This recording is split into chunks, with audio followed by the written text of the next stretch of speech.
ఇప్పుడు 'పెద్ది' మూవీ కూడా చేస్తున్నారన్నారు కదా! మరి 'పెద్ది' మూవీ ఎలా ఉండబోతుంది? 'రామ్ చరణ్' గారి ఈ కెరియర్‌లోని ఇదొక మంచి మూవీ అవుద్దంటారా? అవునండి. అస్సల డౌట్ లేదు. ఎందుకంటే, ఈ మూవీ మీద చాలా ఆశలున్నాయండి. అంటే నాకు ఇంగ్లీష్ రాదు మాట్లాడటానికి.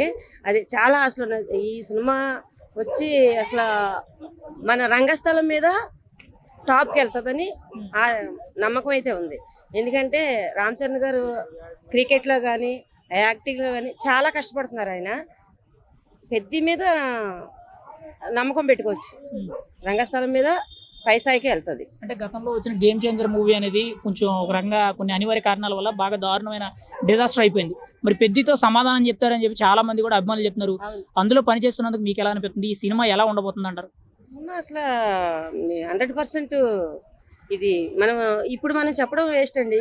రిలీజ్ అవుతే సమాధానం మూవీయే చెప్తుంది. ఎందుకంటే స్టోరీ అలా ఉంది ఇది.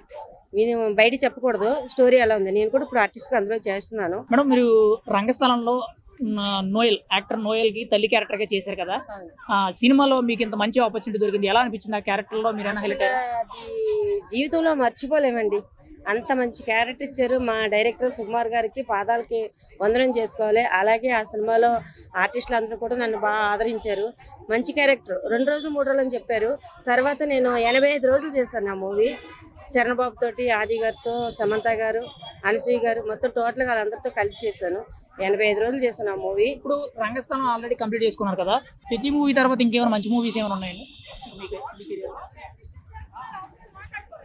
పెద్ది మూవీ తర్వాత అంటే నేను ఇప్పుడు మన రజనీకాంత్ గారు, నాగార్జున గారిది వస్తుంది కదా!